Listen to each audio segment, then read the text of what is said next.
This episode is brought to you by our High Performance Father Coaching Program, where we help men juggle business, marriage, and fatherhood to create the greatest balance and impact life has to offer. This is done with our philosophy that is at the core of achieving these phenomenal results in family, self, and service. And that is investing in yourself first so you can be a true 100% for yourself, but just as importantly, for those around you that you love and care about. If you're a father struggling with choosing between your work and your family, lacking balance and connection in your relationship, what your children need, your own needs, whilst building prosperity in your business, head over to highperformancefather.com, fill out the form, and I'll have my coaches contact you to see how we can help you. And if you're a good fit, what it looks like to join the winner's circle on the inside. But for now, take the time to yourself, for yourself, and enjoy this episode.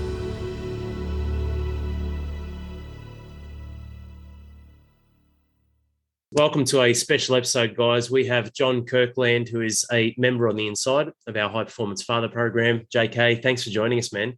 It's good to be with you, Alex. G'day to all the tribesmen and all the listeners. Yes, it felt like yesterday, mate. We had a bit of a different. Well, you had a bit of a different pathway into joining the tribe, mate. It feels like yesterday we were walking along the beach holding pinkies. Actually, I don't think we're holding pinkies at that stage.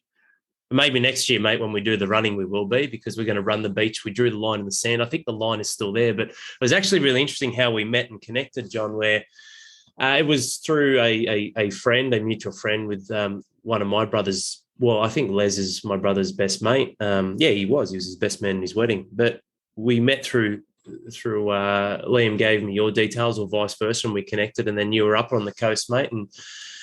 And I guess we can say the rest is history, but it'd be awesome to obviously get a bit of insights into yourself, a little bit about you, John, and look, we'll touch on your journey. John's had some amazing changes since joining our High Performance Father program. But one thing I love about you, JK, is you're a very aware man, and it's not that the other men on the inside aren't. We'll eventually have all the members who are successful on, which means we'll probably end up with thousands of podcast episodes, but essentially, yeah, mate, you articulate things very well. You probably remember and rattle off certain quotes from podcasts or from my coaching sessions better than I'll remember, which is quite impressive, I might add. I do remember, though, when you remind me of some pretty cool quotes and sayings that us as a tribe, it really is a whole philosophy, isn't it, mate? When you're on the inside and you see the way of life that these men are carving out. And that's why I want to bring you on, because I think you're going to be able to share the message of HPF in a very valuable and unique way for a lot of men on the inside, not on the inside, who listen to this. But that's enough, mate. I don't think I need to speak for half an hour. I don't think we need a half an hour intro for this one, JK. But mate, welcome to the session. And this is a session for everyone to really help peel the layers back, maybe ask quality questions of themselves, and like everything, take a great level of action towards future success. And I'd love to start that with a little bit of your background, mate, whether it's your upbringing, where you've come from, what you've been up to, and then obviously how it came to us connecting and moving forward. Yeah, thanks, Alex. So I think lots of people that are listening to this will have a story quite similar to mine. I wasn't targeted through one of your ads. I didn't see one of the ads on Facebook to be introduced to HPF that way, and I hadn't been listening to the podcast for a long time prior. I had a mate that obviously saw one of your ads and started listening to your podcast, and he reached out to me because he was familiar with the sort of work that I do, which we might cover off a little bit later, and he said, "Have you heard of these guys? Do you know anything about them?" And I said, "No, I've never heard of Alex Running Area or Real Dad Movement or High Performance Father." And he said he's got a podcast. And so I had to listen to a few episodes, and I liked, I was picking up what you were putting down, all the messaging that you were putting out there aligned very similarly to the things that I believe in. So I just started listening to podcast after podcast. And I do listen. I am attuned to the things. I listen intently to what people say. And you'd mentioned a few things. One of them was the location that you live in New South Wales. And when I was holidaying nearby, I'd worked out that we had a mutual friend. So I rang and spoke to him and said, "Do you think Alex would want to meet with me if he was available?" And I'd heard you say other things like, my time is precious, and I say yes to things, or I say no to some things so I can say yes to others. And we ended up being able to meet on a Sunday morning because your kids were at Nippers on the beach and I was holidaying not far away. And I was really grateful that you could give up some time for me to just come and meet you face to face. One of the things you often say on this podcast is I may never meet you face to face, but we know that you get a lot of correspondence of people emailing admin at Real Dad Movement and reaching out to say how they'd connected with what you share and what you say. So yeah, that's how our paths came together, and I got in on the tribe. I wanted to meet you because I think it's really important that I believe life is built on relationships. And there's only so much you can do through listening to someone on a podcast. But it was clear to me that the tribe, this inner circle that I've become a part of, is really where the connection and the relationship can be strongest. And that's the thing that I valued highly. So wanted to make sure that I was connecting with someone that was aligned, and that's probably why you and the team and the coaches do what you do, because you want to make sure that you're bringing people in that are authentic and really want the change that you're able to provide and offer. The motivating factor for me was my health and my weight. In January this year, 2022, I stepped on the scales just after Christmas, New Year, around that time, and I was 141 kilos. Pardon me. It's hard to say that without choking. That's okay, John. Just on that note there, for those of you living in Western Australia who are listening to this, it doesn't mean you have to try and fly over to the East Coast to catch up with me just to make a decision on whether you don't cut away half of the population, John. Although I enjoyed catching up with you in person as well, mate. Yeah. Although those in Western Australia would probably like to annex themselves off from the rest of the country and become their own nation anyway. But no, and look, I'm very confident, Alex, that this movement is going to grow to a point where you are traveling around, and it'll be in more than just a caravan, where you're meeting and connecting with men all around Australia, because that's been one of the great things about joining HPF, is that, you know, you wake up each morning and you're connecting with men all around the country that are putting into action the same things that you're doing in your little patch of the country, I suppose. And it's just, it's a motivating factor to know that there's men all around Australia that value the same things you do. And every day they're making consistent efforts to improve themselves. And we're all getting caught up and swept along in this tide that's moving us in the right direction, which is to be the best husband, father, and man that you can be.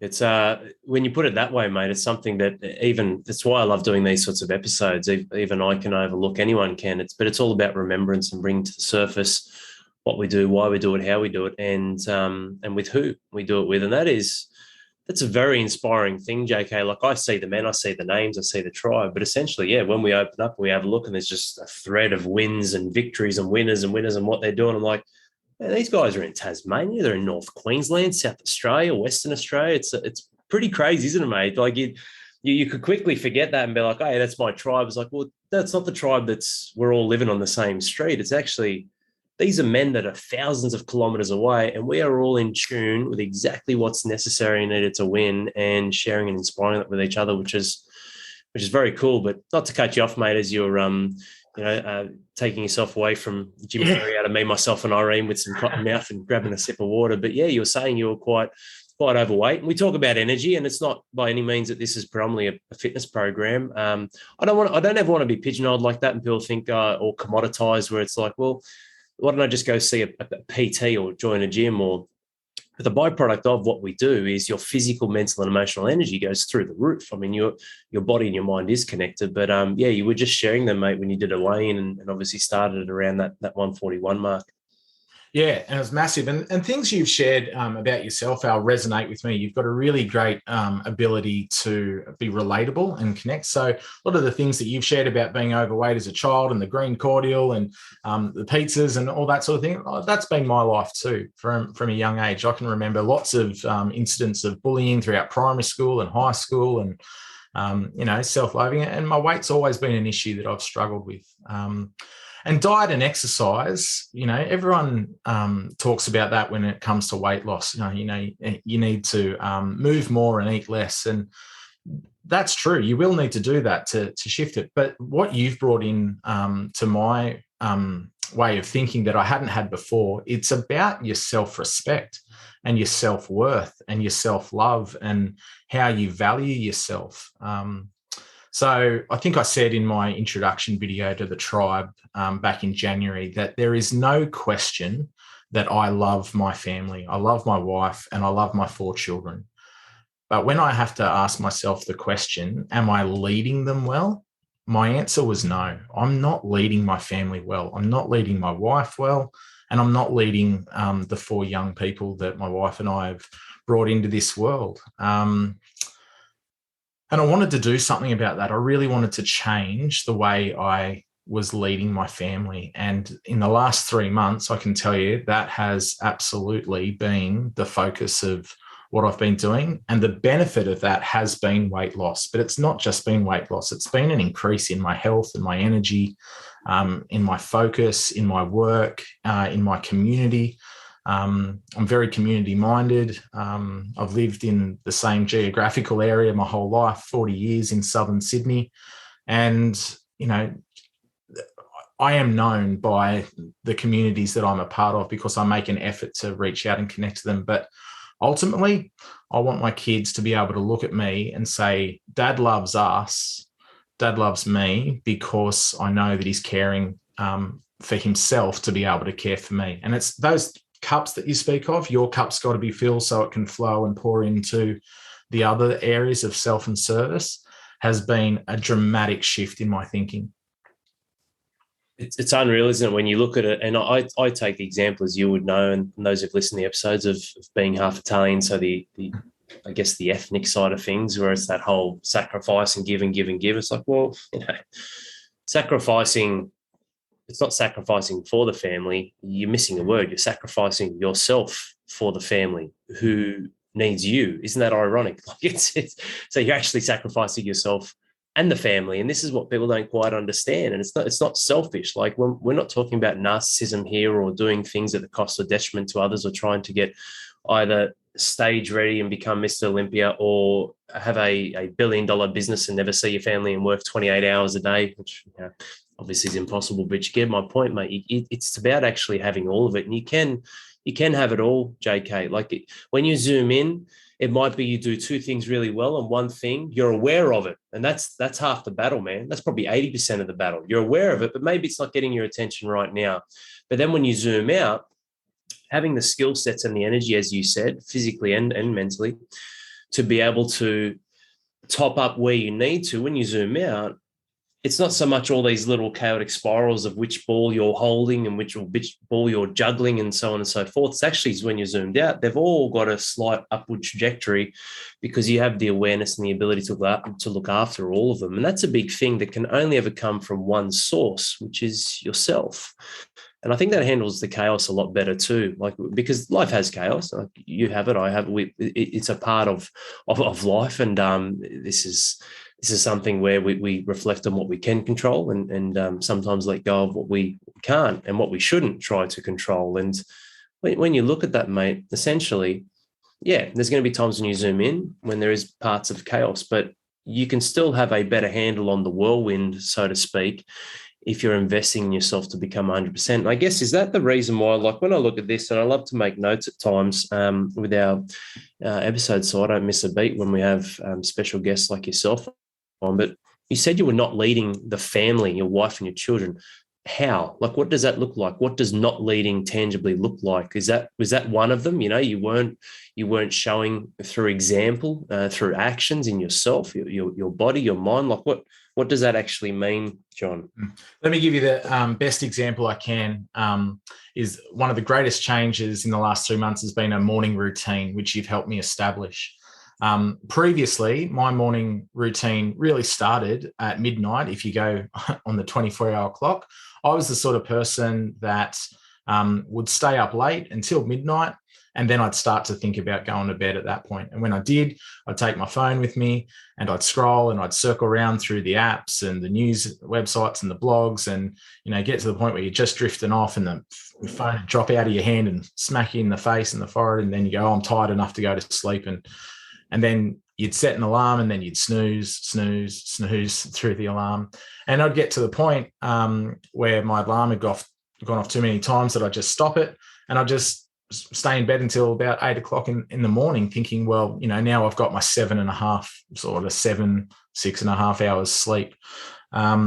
And what I was missing by staying in bed until 8 o'clock in the morning to then get up and get ready for work was I was missing spending time with my kids in the morning. I was missing making their own lunches for them, making sure that they went to school with a healthy lunch.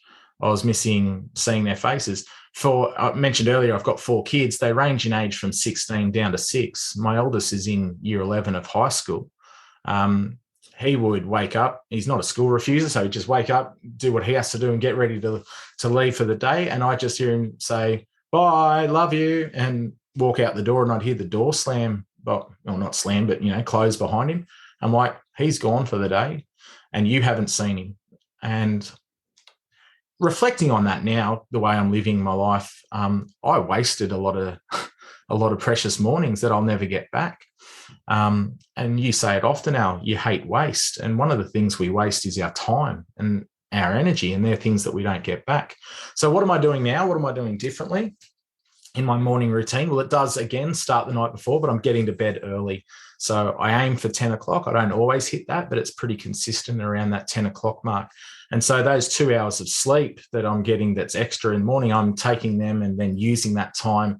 Instead of getting up at 8, I'm getting up closer to 6. So there's a series of 5s in this story, but I set my alarm for 5:55 in the morning, and my phone is now charging outside my room.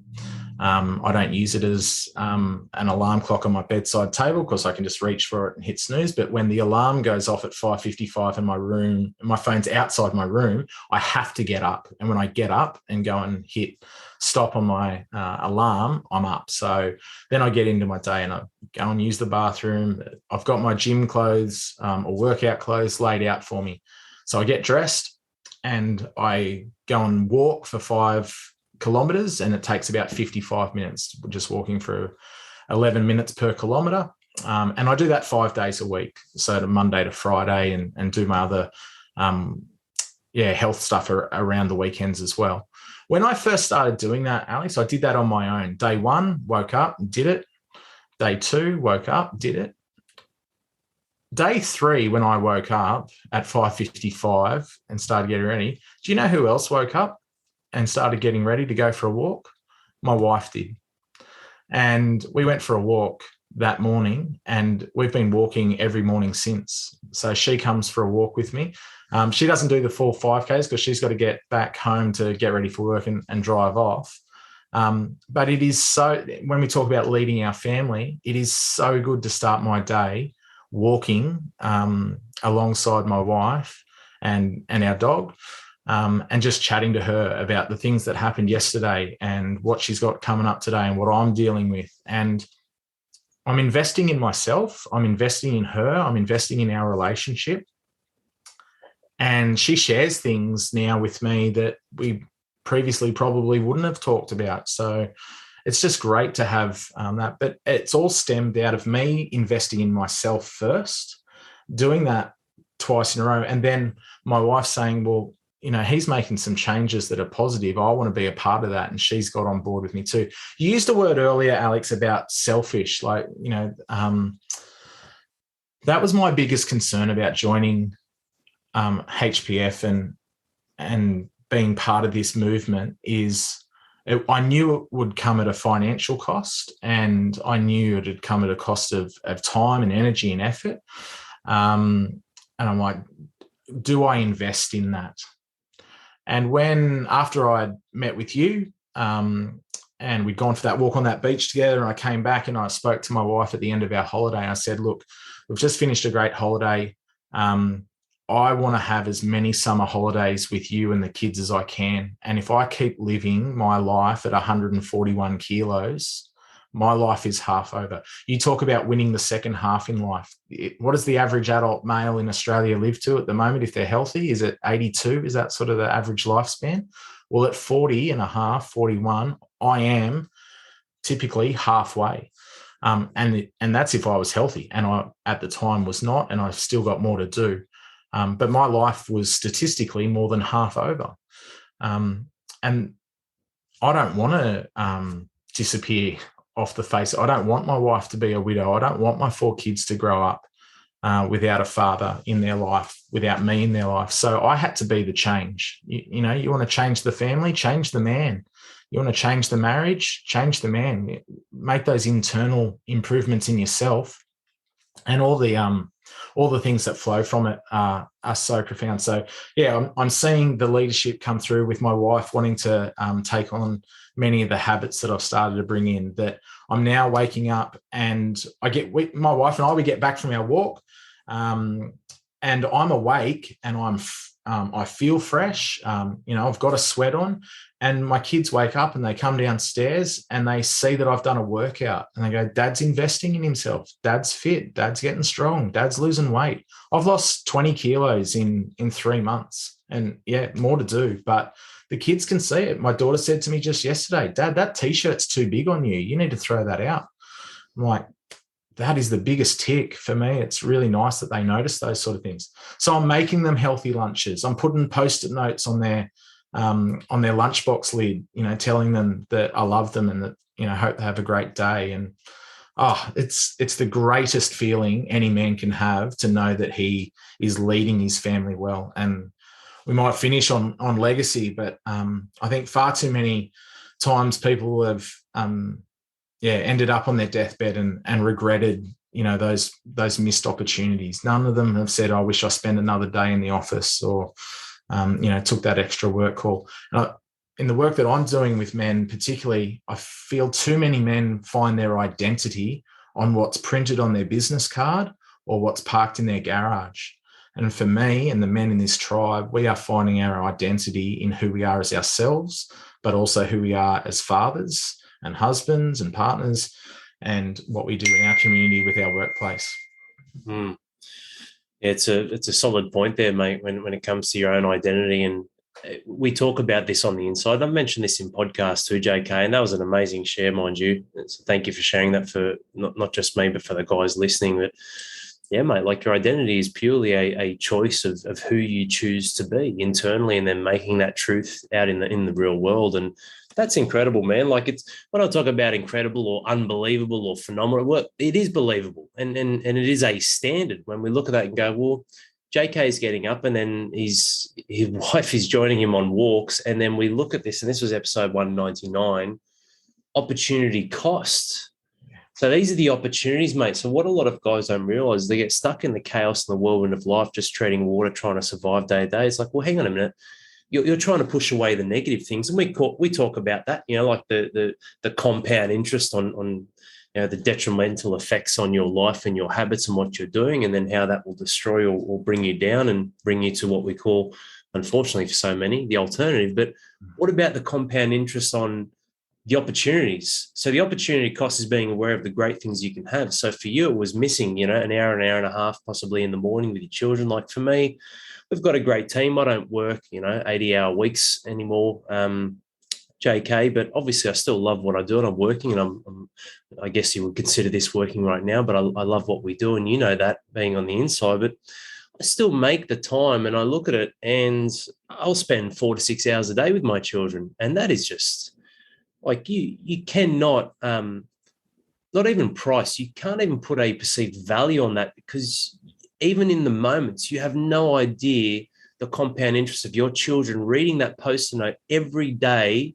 on their lunchbox, that's going to drive a level of confidence and belief to either avoid or stand up for themselves with conflict in the bullying or in the playground, or to take that shot and the young bloke asks the girl out on a date because he values himself, because he sees value in himself through the eyes of his father. People have no, when I talk about opportunity costs, it's insane how much in the whole choose your own adventure, or the branches of the tree, or going down the rabbit hole you can go on this, and going, you know what, I can absolutely create miraculous changes and energetic outputs in life that will then manifest themselves, AKA through my children. You know, seeing your kids in the morning, spending time with your wife, talking about things that you might not have had the chance to, and just having that way to express. And when you say yes to that, you say no to maybe holding on to things that, whether it's you or her, or it's something bad that happens at work or something bad that's happened for her, you have a platform to express and either dissolve, attach, or adjust what's happening or what you've experienced the day before. And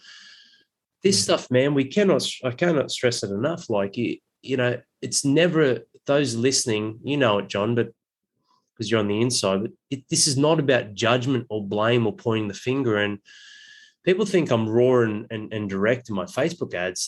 They're obviously not on the inside, John, but it's coupled equally with love. It's not about being an overlord and being aggressive to men on the inside, but people take my stuff in my ads as too direct or raw and real, and they get their back up, or they criticize some of our advertisements. Like, man, like, this isn't about judgment or blame. Change the family, change the man, like exactly what you said then. It's opportunity.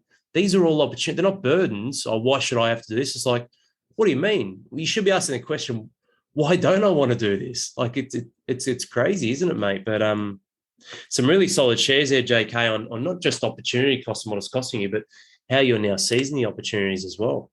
Cost is one thing, Al, but that's easy. Like, you can work out what something costs, but it's the benefit of that cost that is, and the value that you get out of it. Because what one thing may cost to someone, if they don't use it, then it's of no value or benefit to them. I had to ask myself, what do I value? And I value myself. I value time with my kids. I value my wife. I value my family. And those are the things that I want to invest in. And I can say no to other things because these are the things that are more important. You'll have men that are listening to this that are driving trucks. You'll have men that are on construction sites. You'll have men that are in office blocks. There are men all around the country that have got to ask themselves the question, what do I value and am I worth it? Because your kids are asking that of you. This is something that I've learned. Children have their radar out for what their father thinks of them. Most children know that their mothers love them because they've been biologically a part of them, birthed by them. But they very quickly work out that while mum's in the scene, who's this other guy that's always around and picks me up and tickles me and cuddles me and, feeds me from a young age? And as that relationship grows, fathers need to speak into the lives of their children, because the children are asking themselves a question that only dad can answer. Do I have what it takes? Does dad think that I'm worthy of his time, that I'm worthy of his energy? Does he see me? Does he value me? Does he respect me? And when we make choices as fathers about what we spend our time on, if our children aren't a big part of that, and that's one of the questions that we have to, we get to answer each week, is what did we do with our kids each week? And it's great. I just feel an immense sense of pride to be able to sit down and say, I did this, and this with my kids. And you see their kids have an emotional tank. We all have an emotional tank, but kids particularly have an emotional tank that can only be filled with the love of their father. And we want to top that tank up so that it's full. And we want to do less of the things that punch holes in the bottom of the tank and drain them out. But there are going to be things that punch holes. They're going to get disappointment, whether it be not making a sports team or not getting a result in a test that they worked hard on, or whatever the case may be. There are things that are going to punch holes in a kid's emotional tank and drain them. But we have to be the ones there with the bucket that needs to be full in ourselves, tipping into the lives of our kids to keep them emotionally topped up. My dad died in January 2021 now, and that was almost 12 months to coming on board with you at the start of this year. And on his deathbed, we got to talk about a lot of things. I'm an only child. He raised me with my mum, who passed when I was 16, and they did an amazing job of raising me. My dad suffered from bipolar, or when he was diagnosed, called manic depression. say had some mental health challenges, and you probably don't realize that as a kid until you get older and you become a bit more worldly and work things out. But there is no greater thing that a father can do than raise their children up to a level where they can stand on their own shoulders but call themselves tall because of the foundation that a father has provided. We're not just the foundation to be stood on, but we're the framework, we're the furnishings, we're the fittings, the fit out. We can be everything to them so that they can go into life knowing that they've been given everything that they need to be the best that they can because they've got the love of their dad. It's really hard, mate, because when we look at life as a whole, there are many different moving parts or holes in the tank, so to speak, that chip away at our self-belief. So as an adult, it can become more complex, but also we've been here longer, so we should be somewhat, you would imagine, steeled towards the familiarity of life throwing adversities our way. But even then, JK, sometimes, a lot of the times, it takes someone else's belief in you for you to see and raise up your belief in yourself. So what's different with children? The purity they have, the gift that they are to this world and this life, they need that too. And that's exactly what you're talking about. Them looking to, whether it's seeking acceptance or not, it is the influence and the energetic output that you have, that you and your wife have, that is the environment that is actually raising children. That's why marriages are important. Marriage or not, it's a word. It's why having a set of continued, not just this is an agreement or this is written on a piece of paper, which makes an agreement, a set of continued principles, morals, and follow-throughs in your values and your integrity to create stability and love and guidance and leadership in the household. And I look at that now, like what you're talking about with the kids, and I'm like, think about the subconscious, and we talk about this a little bit in compounding ways through life. 91% of our life can be autonomous, but actively we're at the forefront of recording or re-recording what we need to either service or not, whether we're aware or not. Think about that on your daughter's wedding day when she's up speaking and talking about the post-it notes that dad used to write on her lunch. But I look at that and I'm like, with the big passage of time, 10, 12, 18 years, whatever it may be, what do you think on a compound level, subconsciously, even if she's not aware, for her to draw and have that in the memory bank on her wedding day, how that would have helped her in times of need that she's not even aware of, that being the catalyst that has helped her pull the trigger, go for that promotion, go for that job or that business, make that decision or choose to, whatever it might be. That's a huge thing that, like we say, mate, we don't quite understand at times when we're too stuck trying to be in survival mode ourselves because we haven't got our act together in creating the right structure in morning and night routines, the right energy, valuing our time, saying yes to the right things, no to the wrong things, losing sedation, distraction. It was just something which steals our life. A lot of the times, because of all those different moving parts, many men have no idea on how much of an amazing influence they can have. I mean, is that not one thing in itself that should be enough of a motivator to drive a man who doesn't feel like doing it for himself? Yeah, absolutely. You mentioned a wedding day, and I do have three daughters. My kids that I've mentioned are so Noah, Ella, Zali, and Evie. But when Ella, my second and first daughter, was born, the first thing I said to her, and I didn't plan to say this, I just held her for the first time in my arms as a newborn, and I said, "I'm going to walk you down the aisle." It was just what came out of my mouth. And I don't know why I said that, but it stuck with me and it's always remembered. But I want to make sure that I'm around to do that. And when I do, I want to be able to speak at her wedding day and not be a fraud and not be a fraudulent father that shortchanged her and took time away from her. But yeah, did invest in making sure that she had the love of her dad in her life. Beautiful thing about this podcast, Al, is we can jump around into a whole lot of spots. But I talked earlier about, staying in bed until 8 o'clock in the morning. And last year, there would be mornings where I'd wake up and I'd be surprised to be alive. I'd be like, you could have died through your sleep last night. You're 141 kilos. You could have had a heart attack. And that wasn't a motivating factor. I wasn't like, oh, well, congratulations on waking up today, seize the day and get into it. But I became very short-sighted. I said, I just hope I live long enough so that I can see my kids grow up. And I punched myself in the face with that thought and go, how short-sighted, how narrow.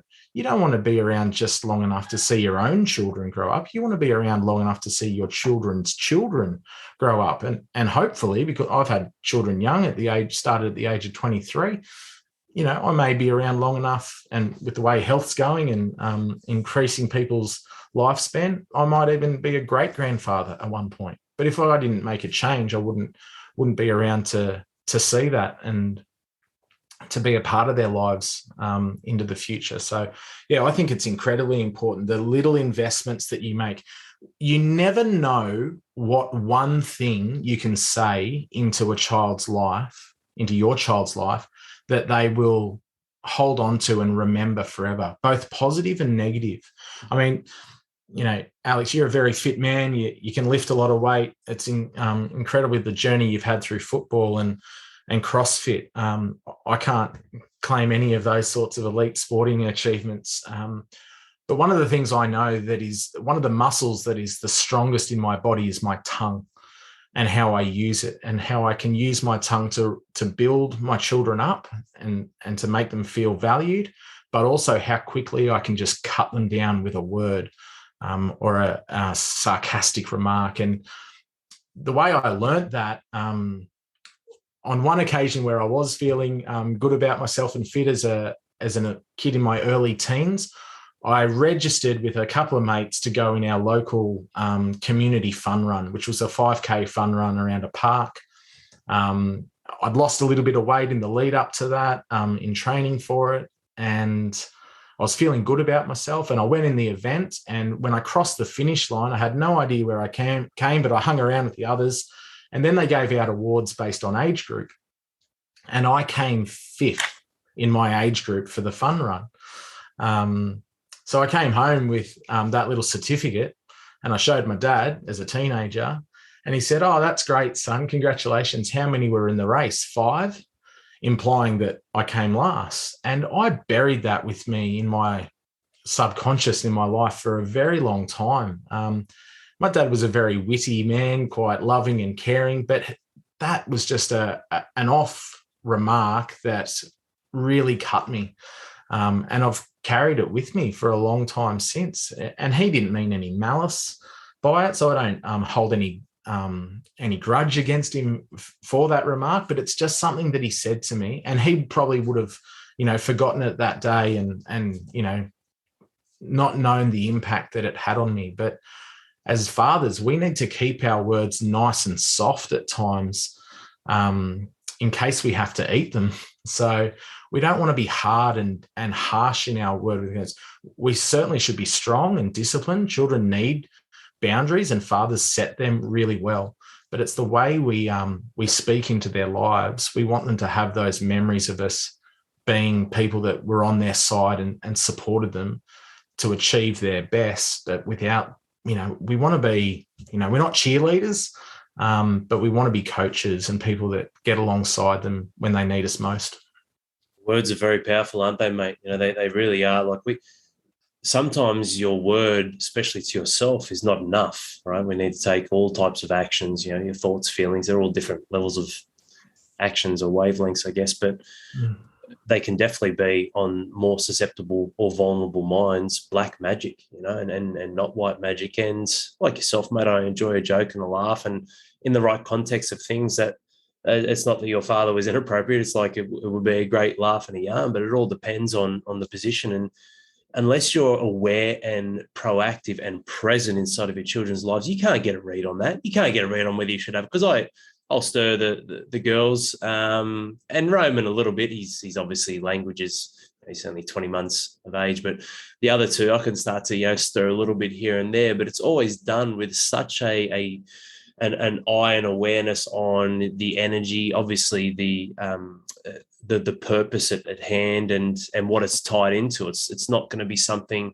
when I would say stirring or having a joke with the girls, it's not going to be something around their looks or their performance on something, or because that's stuff that could, obviously cut right through them, right? Doesn't matter what age they are or how lighthearted you might think it is. And if you laugh after or say, I'm only joking, even if your father said that, it's like, well, hang on a minute.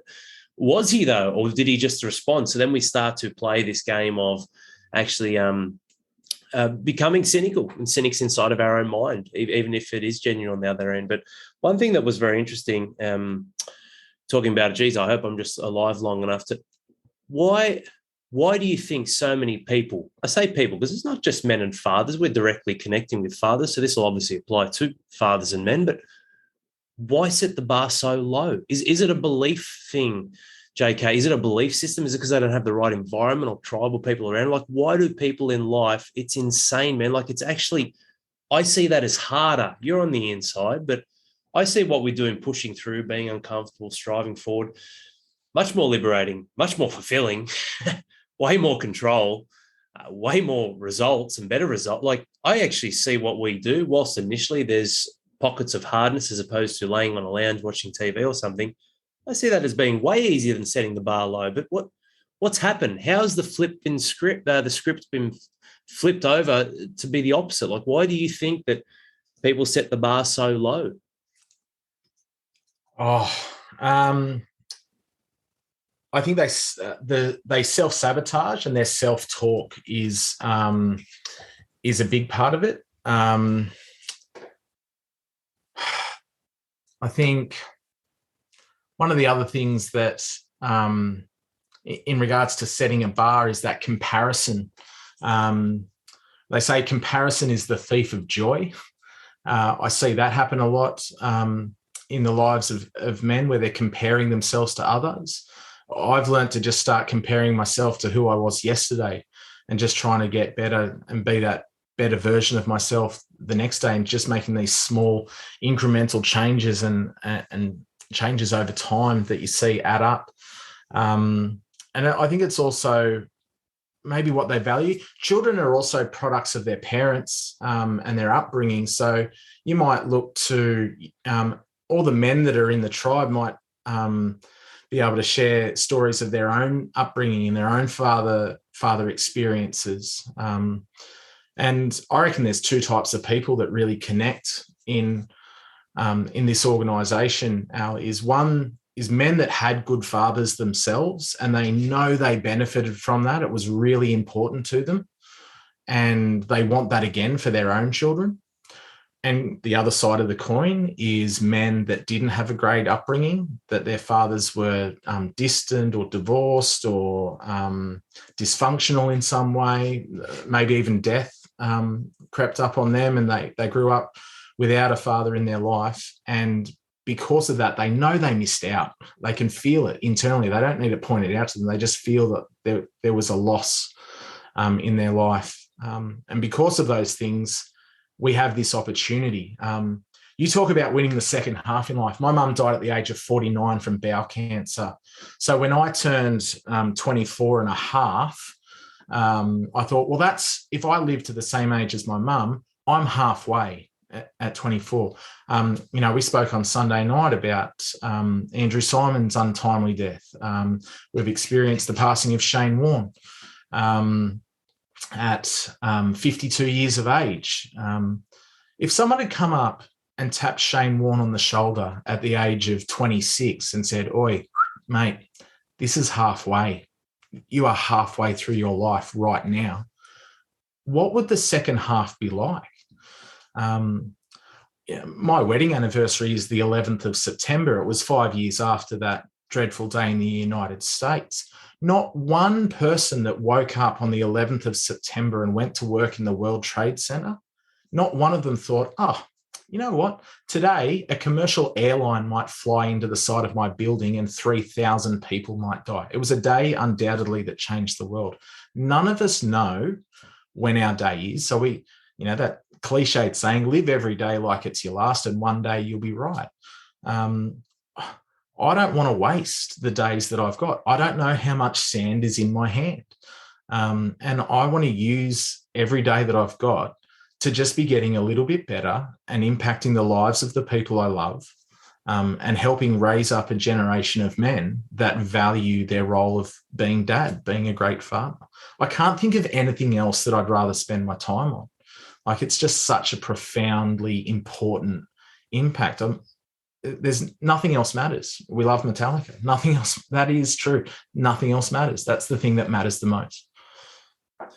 it's got to be one of the most enlightening experiences, I reckon, mate, because when I say enlightening, it was the hardest and it is the greatest thing that ever hit me, JK. When I became a father for the first time, I just realized how many lies there were in my life. And people think a lie is something that's just so simple and so tangible and easy to spot. It's not. It's opportunity costs. When there's an acceptance but words are spoken differently, you are lying to yourself. You're lying to the future version of yourself. You're lying to your children unknowingly, or they're unknowing. And it's all that stuff you shared. It really is enlightening becoming a father, because you're like, man, nothing profound's the word, mate. Like nothing compares to it for me. And that doesn't mean I don't love my wife. It doesn't mean I don't love connecting with you guys on the inside. If anything, both of those are lines of remembrance to go, hey, man, you don't have to, you get to.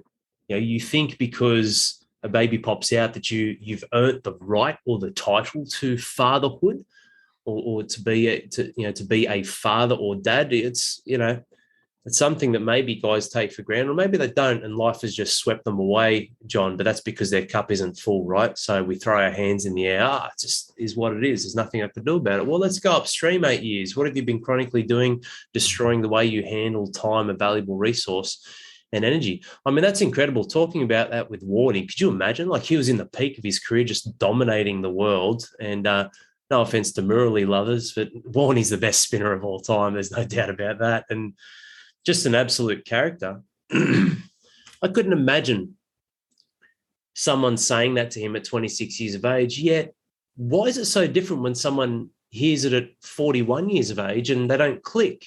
Like, where has there become, is it because we see old people in society? Like, where has there become this gluttonous state of, it's all good. 82 is good. No. Doesn't matter if you're 26 to 52 or 40 to 80 or 45 to 90. When you're halfway, you're halfway. Like, it's not that it's all bad or it's all downhill. It's like, no. Your mortality is coming for you. And it's one thing that I've started listening to the David Goggins, and I love guys like that. Don't get me wrong. I don't apply or agree with everything, but I love guys like that, because if there's one little thing I can pluck out or take, or it's, maybe Al needs a bit of a rev up, fantastic. You've got someone who's so far in the light of how, Goggins operates. There are parts of that are, geez, man, like so traumatic what he went through in his upbringing, but really inspiring. And one thing that he said, and I've got a few bits that I've taken down, and that's what I love about still diving into different audiobooks and books, because he rattled it off like it was nothing. One thing that he said is, the moment you start breathing is the moment you become eligible for death. I was like, wow, that is, but he said it like it was nothing. I'm like, man, do you not realize what you've just said? Like, is that not the greatest gift though? Our own mortality, JK. But have a look at you right here and now, sharing with some phenomenal wisdom and insights into how it's not even about repairing relationships, how you create. Like, when we talk about rebuilding or reconnecting your marriage, it's like, no. What you need to do is you need to not even recreate. You need to create. We're always creating. What is the relationship I'm creating on the 30th of May? What's the relationship I'm creating on the 12th of July? Like, you're always in a state of creation. So all of this stuff that's become just a part of your identity, is that the reason why? Well, let's look at this. We spoke before we hit record. You've lost a third of your visceral fat, which is quite dangerous for those of you guys who don't know. That's stuff that you don't want inside you. You don't want that to be a part of your anatomy or your makeup. Like, we talk about these physical changes, but we're talking about habits and other things. But even that, man, like a third of your visceral fat, gone. See you later. Is that a part of how you're operating, your belief systems, the environment? Like, is it just a part of your identity, JK? Everything we're talking about with your awareness of the second half and valuing it, and then seeing death around us, and obviously it's highlighted more through either sports stars or celebrities, which does hit home at times just as much as close ones to us. What is the reason why you're having such an amazing change physically, and obviously physically and mentally? What have been some of the biggest contributing factors to where you are now? I said to myself, Al, when I joined, it will never be easier than now. It will never be easier than right now. So when men listen to your podcast and they think, yeah, I'll do that, when will you do it? Because it will never be easier than now. In 2010, I turned 28. I was 128 kilos, and I set myself a goal of losing 28 kilos over 28 fortnights. And I achieved that goal. And at the end, I ran a marathon. I did a 42.1 kilometre marathon, not on an organised course, but I plotted my own course around parts of Sydney that were significant to me. I left from a mate's house where I had a photo taken of me when I was 21 years old at his 21st. And I was just a ghoul, this white, obese, like the Ghostbusters movie, that marshmallow. Michelin Man. Yeah. I looked like that. It was horrible. So I said, well, that was a low point for me, and that's where I want to move through. And I plotted a course and I ran the distance. But measurement, maths is an incredible thing. We talk about losing 33% of my visceral fat over the last 3 months, which is a great measurement. And time. The thing about halfway is, if I gave you a block of wood in linear meters and I said, cut that in half, one of the things you'd need to do would be measure the full length of the piece of wood first, and then work out where halfway is. And then from that point, you can then cut it in half. But if you don't know the full length of something like time, then you don't know where halfway is ever going to be. The reason I'm making the changes is because sometimes you can lull yourself into a false sense of security. So I said to myself, well, JK, you've done that before. You lost all that weight, you dropped 28 kilos, and, you can achieve it. So you can do that again. Well, can you do it again? Not until you prove it to yourself. So what was important for me is to go, it's now has to be the time. I have to do this now, because it's not going to get easier the longer I leave it. What, you're going to lose 40 kilos when you're 50? Like, you have to do it now. It requires action. I think when I lost all that weight and I got under 100 kilos, a few things changed in my life. One, I left a job that I loved, which was working as a tour guide on the Sydney Harbour Bridge. I met my wife there. I worked there for 12 years, but I'd just gone for a job promotion at the 8-year mark, and I was unsuccessful. And it ended up being one of the greatest things that happened to me, not being successful in a job promotion, because it forced me into another career path. I went to university and I studied to be a primary school teacher. But to do that, I needed to work full-time and study full-time whilst raising a family, caring for an aging and ill father, building a home. And for 4 years, that whole family self and service, well, guess what? There was no self. I was all in on family, and I was all in on my service of my work and my study. And my mantra with my wife, we said, short-term pain for long-term gain. Let's just get through these 4 years, get your degree. You can leave that job. You can start teaching. She's a teacher. My wife teaches at a secondary school. I was going to be primary school trained. And we did that. We got through it. But at the end of the 4 years, guess what had happened to that 28 kilos that I'd lost? It came all back incrementally, little bit by little bit. And I put it all back on with interest. And I found myself at a point where, well, you're back at square one.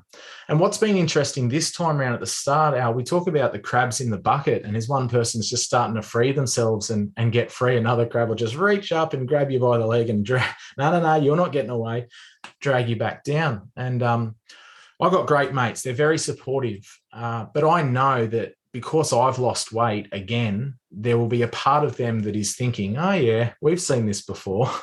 We know that when you get your head into something, you commit to it and you do it 100%. This time it's different, because it's not just going to be doing it for the reasons that were important to me back then. This is not just about the health and weight. It's about the leadership and the legacy that you leave. So that's what I'm most excited about. It's not something that you just do for a time and then you stop. When you become a father, you stay a father forever. And you have to be in that mindset of this role is for life. I'll always be at that.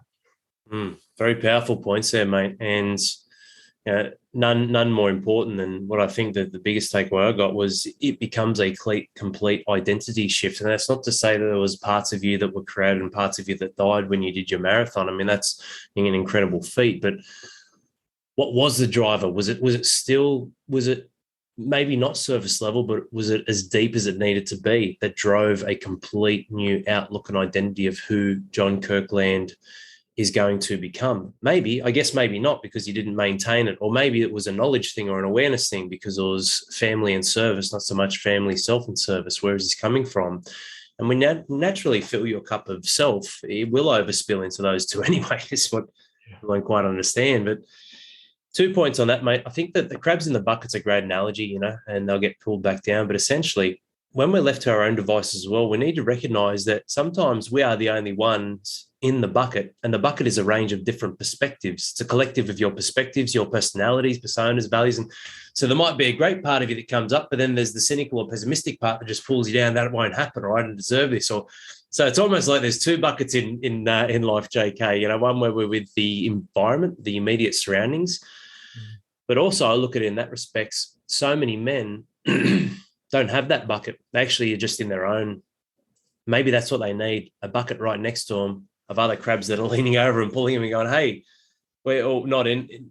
This is the bucket I was in. We got out of that, and you can come out and let's go for a walk. Let's get out here and let's have some freedom again, because freedom really is a byproduct of certainty, control. That's a byproduct of choices and so on. But one of the biggest things that leads to transforming an identity for us as men, JK, is pulling the levers that are going to help us flick that switch. Because sometimes, and it could be this episode, maybe not my voice, maybe it's yours. There's a father listening to this who goes, all right, this is enough is enough. And some of the guys maybe in I guess, in our network or in our ecosystem, and they might get my emails at time to time, and they might not sharing wins and shares and stories. And yeah, some of those emails are very assertive. They're very direct. Could be perceived as aggressive, but essentially, who has time to fluff around, mate? And beating around the bush. Sometimes in that bush is the snake of self-sabotage. You just need to reach into that bush and pull it out and be done with it and cut it away from your life. Or, like I say, living an eggshell-free life. Like, one of the greatest ways and one of the greatest levers to pull to flick that switch is being very specific and very tangible, which is why what you said earlier around maths and numbers is a valuable asset to have in your corner. 2 reasons. One, it's the truth, which is the overarching principle. But one, it can show you numbers that you're not happy with and you don't like. Great. Let's use that as a driver to move away from this fear of failure, pain, the pit, what life will become if we don't do something. But 2, when you start moving, JK, what do you see? Better numbers, greater numbers, new numbers, a number that paves results, a number that can paint a different perspective of, hey, I've actually done something. It's not just words. It's not just a flash in the pan. It's something that is incrementally building. I mean, we have a look at this now, 3 months, okay? So we're looking at 3 months, roughly 14 weeks, I guess, if you're going to, or 13 weeks, if you want to break it down that way, okay, 13 weeks. That means there's 70, 91 wake-ups, okay, 91 wake-ups. This is how many times I got up and took that walk. My wife joined me for 70 of those, or, which means I had, out of that, once we got back from 7 till 8 a.m. instead of being asleep, out of those 91 times, I walked 80 times, and I had 5 weekends where I relaxed. No worries. Out of those 80 times, that means my children were exposed to 80 hours with their father. Like, this is what people don't understand, man. When you get so specific and clear, when I say people, I'm not just pointing the finger at fathers who aren't members, but it's the majority of the population. Stop tracking the numbers. Stop not tracking anything and just creating a lie, because that's going to catch up to you. And stop just focusing on the bad and tracking the numbers that are destroying you. Okay, well, you don't like that. What are you doing about it?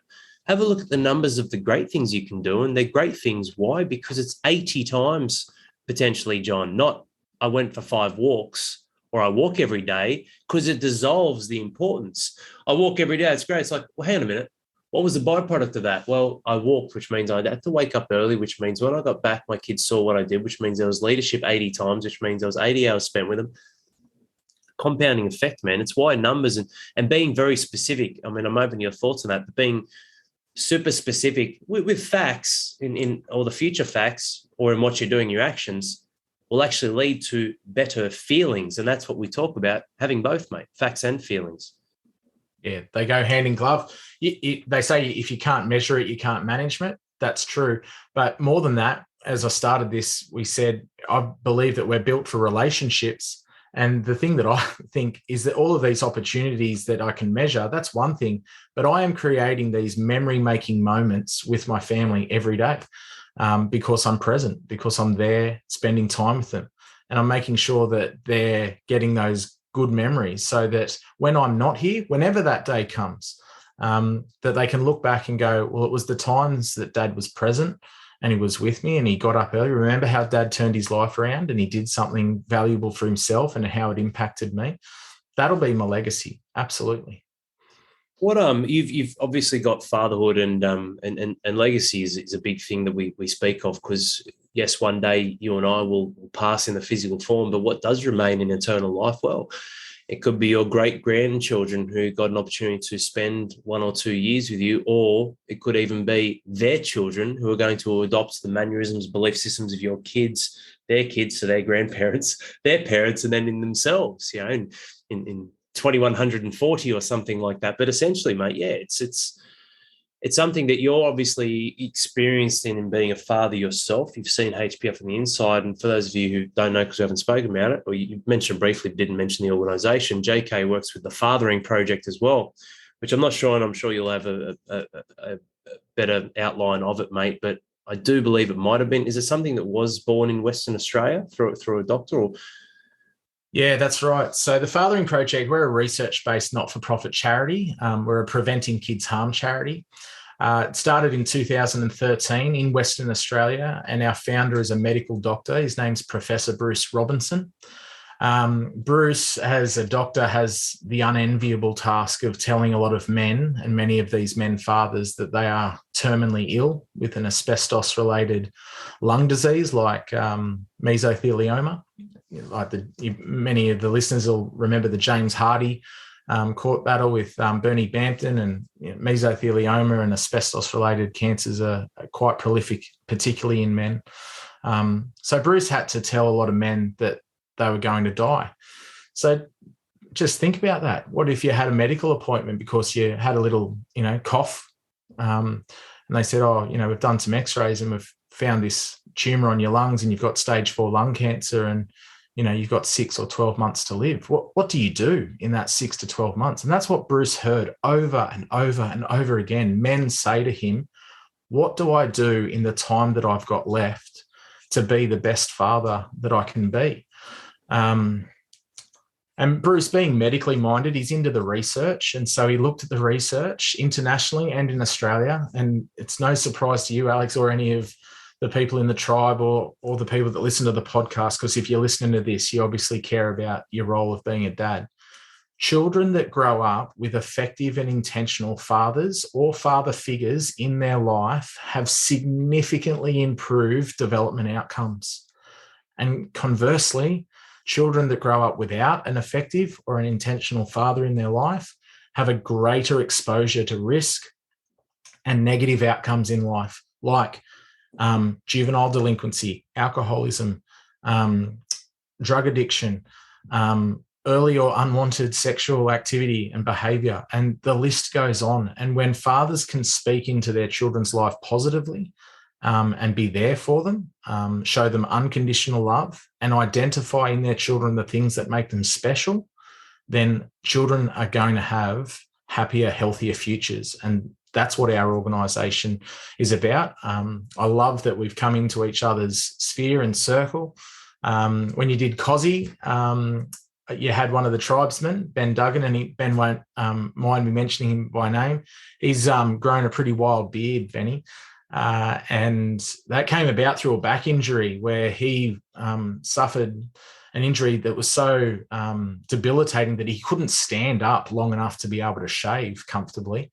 So he just let this beard grow out. And then he got some feedback from his wife that she didn't like the beard anymore, at least as much as he did, and it needed to go.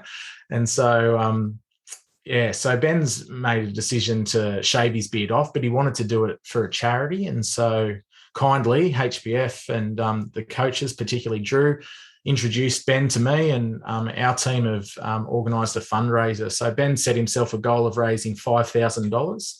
And just today he ticked over the $2,000 mark. So Bounty for the Beard is what it's called. It's on Raisley. I don't know how we can share that with people, but we might put it in the podcast notes or the link for his page. It'll be active until about the 9th of June, I think. So if you're listening to this podcast after that, you'll miss that opportunity to donate to Ben's charity. But Ben's also got a very generous friend that said, look, mate, I'll match you dollar for dollar. So if you get to 5,000, I'll tip in 5,000 myself, which is a really nice thing for mates to do and get alongside them. But yeah, the Fathering Project's work's really complementary to what you're doing.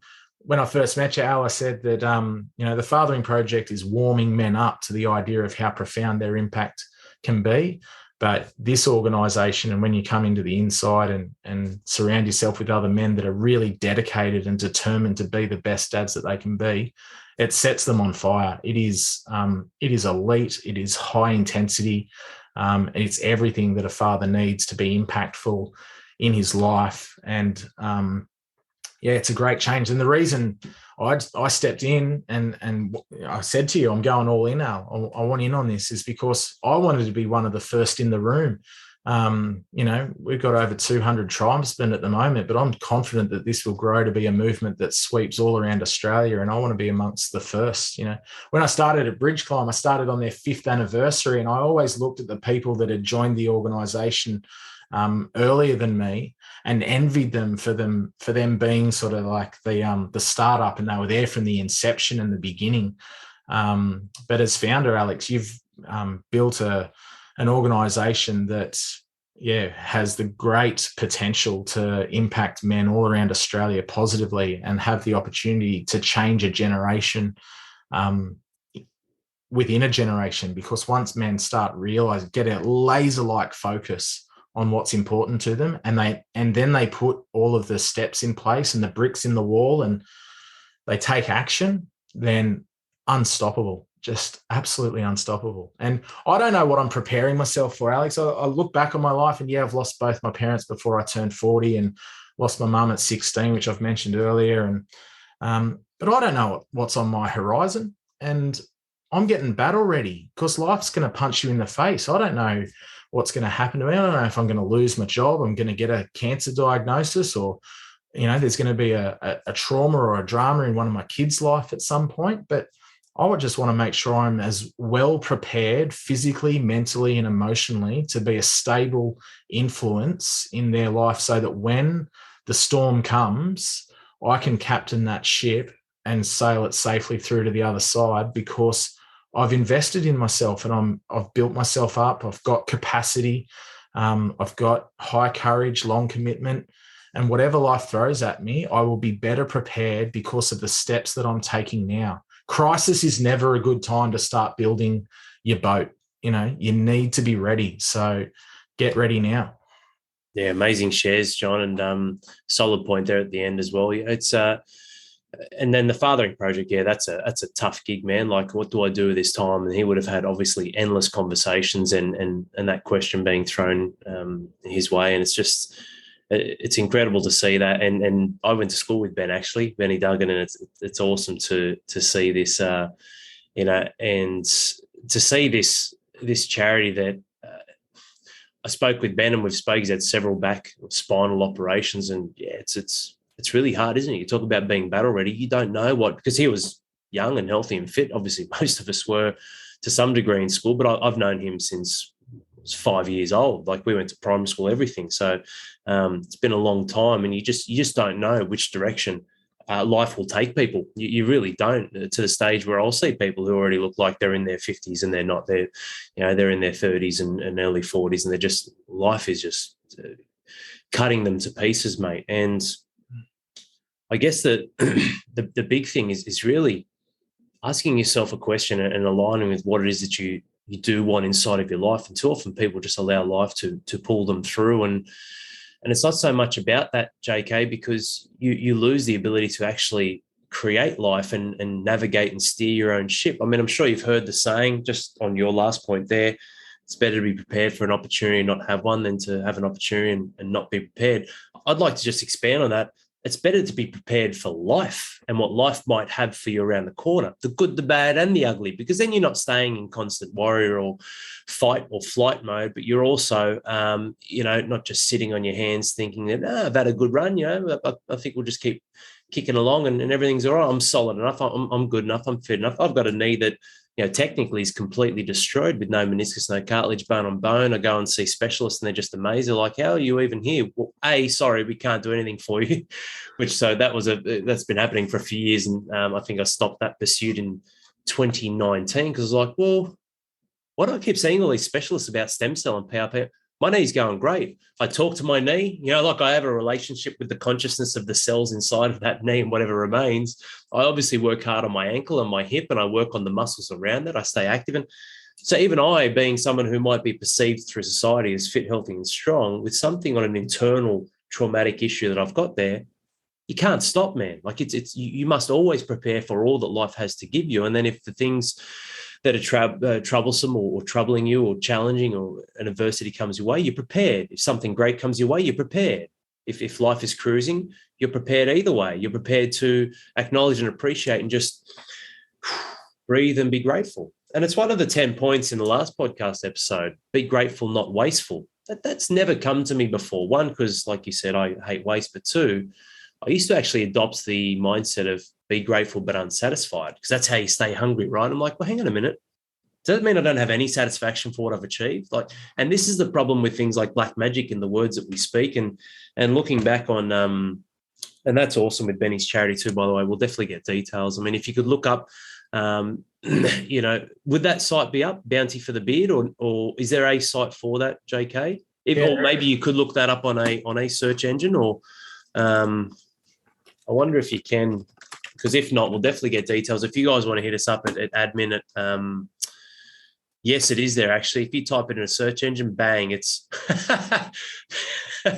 The Body Shop comes up first, JK, men's grooming products. And then what a crack. You can get the those products from the Dad Strong store, so go there. We've got you covered there, gents. And then it's the second one, Bounty for the Beard, Fathering Project. Fantastic. That's awesome, man. Yeah, no, it's all there. Yeah, that's amazing. Just Google it, Bounty for the Beard. Just Google it. Definitely check that out. But you know what's an interesting point about what you said on fatherhood, and this is why I was happy to obviously let you talk about the Fathering Project, but what I was saying is you're a father yourself, you're part of HPF, you're part of the Fathering Project, and I was going to ask you a question, but before I ask that question, I just want to touch on what you're talking about with fatherhood and the significant increase in the well-being of children. I saw an interview over in the US, ironically, literally 3 days ago, and it was a white man talking to a black man, and the black man was Larry Elder, and the white man, I'm not saying he was provoking because this has nothing to do with race, but what he was doing was he was suggesting and talking about systemic racism and how that's destroying the black man and black people and so on and so forth. And Larry said, so this is the black man saying, give me an example. What does he do? He goes, the white man goes for the kill and police and police brutality. He's like, okay, expand on that. And he couldn't. And then he goes, give me more examples. Give me another one. And then Larry went on. Again, what I'm saying here has nothing to do with racism. And Larry proved that point. He rattled off all the stats. He said, you know what the problem is with these low socioeconomic places and so on and so forth, and speaking about black neighbours, blah, blah. He's like, you know what the biggest problem is? And this has been proven with numbers, with maths, with studies, with the scientific side of things, from not just the way these young men are neurologically wired or being an at-risk youth and all of that. He's like, over 75% of them did not have a father figure. And that's what caught my, because listeners are like, this is interesting. It's almost like role reversal. And then Larry started dropping this stuff. I was like, man. And he was talking like, wow. And obviously it makes sense to me, but he was talking about specific statistics in a part of a country I don't even live on and a part of the country I've never been before. But he was saying exactly what you're saying then, man. He's like, studies and everything has shown the greatest thing is not the color of your skin or where you live. It's, did you have a father in your life who had, or a fathering figure who had a profound and leadership, mentorship, coaching, guidance, hero, whatever word you want to use, effect on your life? And that was the argument. And that's what Larry was talking about. And maybe that leads into the question I was going to ask you, because your experience with HPF, with the Fathering Project, and obviously being a father yourself and being friends of other men who are fathers, what do you think men out there who are fathers need? Like, what do you think the biggest problem or the biggest struggle or the biggest challenge is for men and fathers today? And you can talk about politics and feminism and all these other things that tries to cut down the family nucleus. I get that. This isn't conspiracies. There's definitely different agendas on things that pull away manhood, toxic masculinity, all the other BS we hear. But for the man inside of himself and what he can control and do, what do you think is the biggest? Is it a tribe? Is it having the right environment? Is it having direction, knowledge, educate? Like, what do you think that men are struggling with the most out there in the world today, JK? And on that, what do you think they need? The world has changed, which has changed fathering and fatherhood. But all the things that fathers struggle with are things that are these man-made constructs that have been injected into society. So if you were to strip all of that away, whether it be devices, digital technology, work, however, the Industrial Revolution and how it sent men into mines and factories, and one of my favourite Australian authors, Steve Biddoff, he's got a book called The New Manhood, which I'd encourage anyone to go out and read or get on an audio book. If you go right back, primal, men's job was to be hunter-gatherers with other men, and they would bring the children at an age where they were reliant on their mothers, but then when they were no longer reliant on their mothers, that they would come into manhood, and they would surround themselves with other men. And generationally, 2 world wars, which decimated male populations and made a lot of families, children particularly, fatherless because they'd lost fathers at war. That was a big impact. But all the distractions and the sedations and things that we're encountering are the pain points for parents, but particularly for fathers. So what men need is other men. They need to be in a tribe. They need to be surrounding themselves with other men that value the same things they do. And they need to get alongside their young people. One of the things I encourage men to do particularly is you need to work out where you're standing in relationship to your children. Sometimes your children will need you standing in front of them to guide and lead them. Sometimes your children will need you beside them, right or left, to walk with them, alongside them through something. And then at other times, your children will need you behind them, out of their way, letting them take their own steps, but you have their back. Literally, you are right behind them. And each situation and circumstance will be different, but men need to work out, where do we stand with our kids? Where are we orientated with them? Are we in front of them, pushing everything out of the way, just like, I'll clear a path for you, I'll introduce you to this person, I'll get you a job, I'll do it. No. Children want resilience. They need to suffer some setbacks. So you can't just clear the path for them. It's a beautiful story, Al, of a father that was walking in the snow, and it was soft snow and it was deep, and every step that he took, his foot plunged down. And he was like, this is hard for me as an adult male. And he's walking, making these footprints. And he thought, if I'm going to do this well, I should take longer steps and try and get through it as quickly as possible. The more steps I take, the less times I sink, the less energy I need to use to get my foot out to get to the next step. And as he was doing that, he was partway through his journey across the soft snow, and he stopped and he looked back, and it was his son behind him that was trying to make the same steps and put his feet into the same holes that his father had made in front of him. And when he looked back and saw that his son was struggling to make the jump, the gap to get into the same footprints in the snow, the father shortened his stride and went, well, if I take smaller, shorter steps, then the people that are behind me can step in my steps and we'll get through this together. Children, whenever you fill out a government form, they call our children dependents. How many dependents do you have, that your children are dependent on you? And that's only for a short period of time. And maybe the government sees it as 16 or 18, but then you become independent, and you've got your independence because you're no longer under the roof or the control of your parents anymore. We then arrive at a point later in life where we realize that we need to be interdependent on each other. And that's one of the things that I think, particularly in the US, but all around, and Australia is no different, is that children need their fathers, no doubt. But fathers need their children too. We talk about the men's mental health crisis, and the statistics are damning and they're shocking. 8 Australians suicide a day on average. Of those 8, 6 of them are male, and of the 6 that are male, 3 of them are fathers that have a custody dispute or are in family law courts being wrestled with around access to their children. And for those that are listening to this, if that is your situation, you have my sympathy and empathy for that situation. Of course, I've seen and worked with men, and I know that is a horrible, horrible road to walk. And you can't be alone to do that. You need to be with men that can support you, not to battle your ex and think, but children are watching us. They watch us every single day intently, and they see how you cope and react and respond to the crises that impact your life. So I think it's really important that we shorten our stride.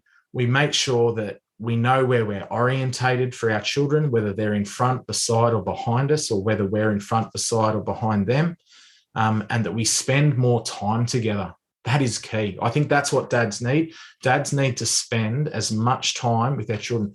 You effectively have 12 summers from birth to the age of 12 to build a bond with your children. And if you haven't got a foundation and a firm bond with your kids by the age of 12, then you're going to find their teenage years and adolescence really difficult, because they move from that dependent to independent much quicker. And dads like to try and keep that control. And it's that grey area between them wanting to get out and you wanting to stay connected, but not investing the time early in their life over those first 12 years when they really did want to know you and did want to hang out with you. But now that they're getting to high school, they're more the impact on their lives is more profound through their peers and teachers and sports coaches and the internet and social media. And all of those things wrestle for their attention and their validation. And if a father hasn't spoken into the lives of their kids from birth all the way through to about 12, then the research shows that you are going to find it really difficult to maintain a good connection and bond with your children in their high school and adolescent years. So don't waste the time. Don't wait. If your kid comes to you and says, "Dad, can we play?" you say yes. You say yes to them and no to the things that are taking you or distracting you from the time that you spend. That's what the Fathering Project does. Our core business is to partner with schools, primarily primary schools, but also early learning centres and high schools, and give dads more opportunities to connect with their kids. So a child's whole world, really, and you're experiencing it with your 3 kids as they grow, Al, but really where they spend their time is family and home and school and learning. And we're just trying to get those 2 circles to bump into each other a little bit more often and overlap, so that a child knows these 2 places where I spend a lot of my time, at school and at home, they're on the same page, they're connecting, and they want the best for me, and they're working together to give me the best start in life. So if men are interested in that, they can just Google the Fathering Project, or if they want to know more, they can reach out to you or through me. My email is just John@the Fathering Project. So if you're interested, flick me an email, John@the Project, and I can help you with that. But the more important thing is that dads are connecting with their kids as often as they can, because when the storm comes and crisis hits, it's the dads that are distant from their kids that end up, in crisis, and a disaster ensues. Great points there too, JK, and probably 2 sides of the same coin from what I got in takeaways. One is we're being pulled in all these different directions, which is what is one of the biggest problems as a father and man in this world, and things like the justice system and whatnot holds very little justice for men. So the odds are stacked against us in many ways, gentlemen. And that's why a tribe and having people around you is vital, and controlling what you can and developing and building yourself as best as you can, and having a great energy and capacity to perform. But then on the flip side of that is presence with your children, and knowing where you stand with them, and where you need to stand with and for them too. It's just like many of us don't have the answers. The more we know, the more we don't know. the same applies exponentially for our children, which is why when they are saturated, because that is the word, mate, when they're saturated through entering their adolescence with a multitude of environments, aka the phone as well and internet, it's quite daunting, and a complete worldview and belief system goes into turmoil for many, and obviously chaos and a massive whirlwind for most. So very important points. How do we alleviate getting pulled in all the different directions, and what's the byproduct of that? Like I said, two sides of the same coin. It actually means that, yes, you have the opportunity to say more yeses to your family. I've got two phones now, mate. One, because obviously with an online business, this is costing me $3 a day to have. Like, it's insane. Why did I not do that earlier? Like, now I've got this phone, which the other phone, all I use is for calling and messaging. So it's useless to the children. There's no desire or attraction. Like, it's a great phone. Like, it's an iPhone 13X or whatever. But it's a great phone, but it's useless. It's got nothing else on it except for texting and calling. And that's the phone that might sit somewhere at home, either on the table or in the office. The other one gets hidden or put away. As soon as my work switches off, bang, man, that is it. That is done. So it still allows me opportunity to use for my live videos and to do content and social media and what I need to spread the message, to grab men who are being distracted, because you're there anyway. Cool. Let's pull you through. And if you are a member on our side, fantastic. Use a different medium, whether it's the podcast, whether it's our apps that we use to connect and have the right ecosystem. But very valuable tool, because it allows me to say yes to my children way more than the distractions, or even them being lured into what they've already seen, to go, hey, a phone's a good thing, I want it. It's like, no, it's boring. This is what I use to, to make sure I check in on how you're going by calling mum and to catch up, and we can do video fate. That's it. That is it. And by saying no to all those things that try and pull me away, JK, I can keep saying yes to my children. I guess I'd love to two more points, mate. It's been a phenomenal episode. I've really enjoyed this with you, and you have many different words which really sing home and hit through to my heart too, mate. And hopefully this has been of high value for those listening or watching. What are some of the greatest things that you've gotten out of HPF? I'd love for you to share. Or what do you love most about High Performance Father and what we do? What's been some of the greatest things that you've seen impact and influence your life, or that which would influence or impact another man's life? And then to wrap up, we might just, get your thoughts or final bits of advice for a man listening out there, and one thing that he can do and how he can turn it around. Wrap up. I thought this was still the intro. Yeah, wrapping up the intro. Sorry, mate. Yeah, it's right. Yeah, gotcha. This is a 1.5 hour intro. We're going to get into the episode. I'm not a very materialistic man, Al, but when I joined, I tell you what, it was great to receive a welcome kit, and it makes men feel valued. You said, what size shirt would you need? And I sort of said, I don't know, mate. What size do they come in? But I love wearing the merch, the wristband. I like the water bottle, the My Zone. Oh, mate, this heart rate monitor and the community that's built around that, and the maps that you can go out and earn, and how it keeps you accountable, and you can see what other men are doing and the activities that they're taking on as well. And the bag. So, being made to feel welcome with that gift when I joined was fantastic. The journal that's recently arrived, the supplements, having that Night Rider and Mojo is fantastic, a part of my routine as well. Some protein powder, all of that sort of stuff has been fantastic. I've really enjoyed that, because it has changed my identity. People sort of, they see what you wear. My kids see me with my journal. My wife has a tea with me. So those things are all good. But when you cut the materialistic parts of it away, what I really value is the relationships and the community and the connection. There are men in my life now, from 3 months that I've been with, that I feel like I've known for years, because we're not superficial. We're not at this surface level of, we're just, we're not talking about the weather. We're not discussing the footy scores. We're not. I'm not a gambler. I think you gamble with the money that you can afford to lose. And for those that love a punt, good on you. But this whole bet with mates thing, that's good. That's good marketing. I don't imagine it would have flown too well in the marketing meeting when they said, "What if we call it lose with mates?" Do you think that will go? Do you think that will go well? No, probably not. And the thing for my mates that punt, They only ever talk about their wins. No one ever says, oh, I had money on that and I lost, X dollars. They're always happy to chirp about the things that that have brought them a return. But the thing I like is we're all gambling on ourselves in this group by doing things that are guaranteed to bring about wins. And that's what we discuss. We talk about the wins, win the morning, win the day, hashtag rise to win. It is so good when that alarm goes off at 5:55 and I hit stop on my alarm. One of the first things I'll do is then jump into the chat and put hashtag rise to win. And then I might make up a few other hashtags that are a bit nonsensical, like over Easter, what was it? Hot cross guns and no egg Easter and some other things. But there's a community of men that are also awake around Australia that are putting on their workout clothes, they're lacing up their shoes and they're getting out for a walk, or they're in the home gym, or they've gone off and done a workout at their gym, and you can see what they're doing and you can see the change. But there's also some struggles. Men are saying, look, I've got this going on and, I'm needing help with this. I got paired up with a great guy and I was chatting with him this morning. And I know you're going to get him on soon. He won't mind me saying, but Mike Killington, you're going to have a chat with him soon.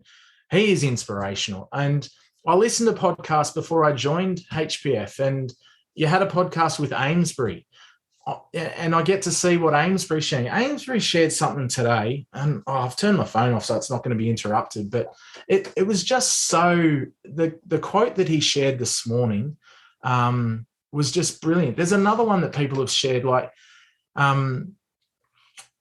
marriage is hard, divorce is hard. Choose your hard. Obesity is hard. Being fit is hard. Choose your hard. Being in debt is hard. Being financially disciplined is hard. Choose your hard. Communication is hard. Not communicating is hard. Choose your hard. Life will never be easy. It'll always be hard, but we can choose our hard. So make sure you pick wisely. And what I decided to do was pick this tribe as being something that I wanted to be involved in. And it is a tide, Alex. You get swept up in it and you just all move along, but you know that you're orientated correctly. As the alignment coach, it is so true. I used to be someone that wouldn't start something until I could see every stepping stone and the finish line. Now, life isn't a sprint total. There are sprints in life, sure, but when you line up at the Olympic Games on the 100-meter track and you can see the finish line 100 meters away, sure, go for it. But there's no marathon in the world that has a start line and a finish line that you can see from the start line. You have to line up. You have to get on the start line and get into it. And when you're running and you're going along, I did the City to Surf a couple of years ago when I was doing my weight loss and doing that Project 28 thing. And as I was running along, there would be other people that would be running faster than me. Good on them. They're fitter than me. There would be other people that I would be passing. But you know what felt good? When I was on Heartbreak Hill and I was running and I was starting to slow a little bit, and someone had come along and they just pat you on the back. And the endorphins, that you could feel it course through your veins. You'd just go, feel good now. And it'd just give you the spur, the spurt of energy and spur you on to keep going. And that's what the tribe's doing. Each one of us is encouraging the other to keep on their journey and their path because we're all orientated correctly. I said to some of the guys the other week that being correctly orientated to the right goal and the right direction is more important than progress. Because if you are progressing fast, but in the wrong direction, then you're going to have further to travel when you realize you've got to do a U-turn and come back the other way to get to where it is that you need to be. And we just know that there are men all around Australia that are incorrectly orientated. They think that the most important thing is the promotion or upgrading their car or moving to another suburb that's got a wealthier status attached to it. All of those things ultimately don't matter. They don't matter to your kids. Your kids don't care whether you're driving a Mitsubishi or a Mercedes. Like, it's not important to them. And they're not going to talk about that when they give your eulogy at your funeral. I didn't talk about the cars that my dad owned when I talked about how much he loved me. His name was Jeff. Jeff with a G. That's how he would introduce himself. And I then went through his eulogy and I gave 10 adjectives to describe him that all began with the letter G, that he was a giver of good gifts, that he was gracious, that he was gentle, that he was a guide, all of these things. That's what I was able to say about him. I said that he died in January 2021. He died of kidney disease, Alex. He was a dialysis patient for the last 7 years of his life. For the last 2 years, he was bedbound. He couldn't walk. I don't want that for me. But if that's my case in life, when I am lying down and I can't walk, or I'm disease-ridden, riddled with cancer, I don't want to regret my 40s and my 50s and the time that I've got left. I want to use that time well, so that if I am ever incapacitated and there's a time in my life where life is hard, I go, well, at least I did the things that I could when I could to make this as good as it can be for my family. So they're things that I'm really enjoying about the tribe. I think it's an incredible community. It's of high value. I had to work out what I would say no to say yes to this. It is an investment, but it has saved me money. But more than the money, it's going to save me time and energy. I'm getting time back. But the things that I've cut out of my life, I've got some mantras now, Alex, like I don't eat food that is served to me through my car window. So I'm not going to drive. I'm not getting Macca's and KFC and a Porto or whatever. That's gone. And the money that I'm not spending on that, I've not stopped spending money there and then put it somewhere else that's negative. I've re-channeled that money into myself through my subscription on membership. I ask myself things like, did it grow in the sun for the food that I want to eat? Does this have a barcode or a nutritional panel? What Ken shares with us. Man, that guy is a legend. Ken Lavander. If you haven't, go back and listen to any podcast that Alex has done with him. I said I wouldn't swear on the podcast, Alex, but one of the things I chuckled about is when Ken said, if you don't have 4 minutes in your day to do breathing, you can go and fuck right off. So there you are. We're 1-1 now. But it's changed my life. Like just the breathing thing. Like we've talked about death a lot in this podcast. When you die, what is one of the things that they check for to confirm that you're dead? That you have stopped breathing. So every day that you are alive, spend 4 minutes intentionally, deliberately concentrated on the one thing that people will use to evaluate whether you are no longer present in this world, your breath. They'll take your pulse. You talked earlier about the states and Black Lives Matter and police brutality and this sort of thing. The one thing I've learned about fathers, regardless of their background or age, is that they love their kids, but if you cut them, they all bleed red.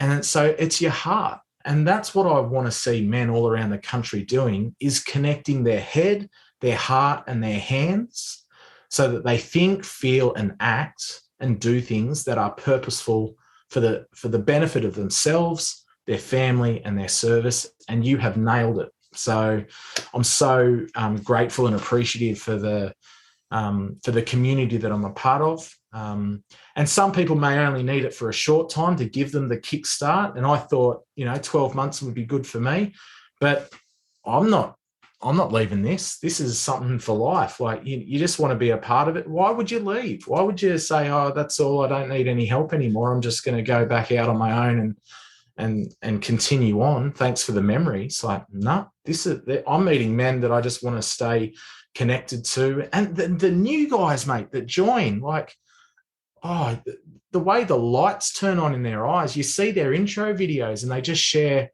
their stories, and then they get this flood of comments after they've introduced themselves about, how hard that might have been, or congratulations, or good share, or welcome, or great to have you a part of this.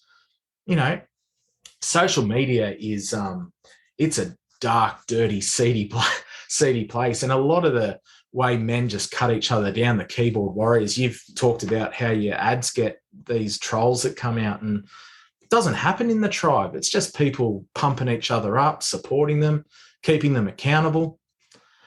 I couldn't think of a better place for men to be.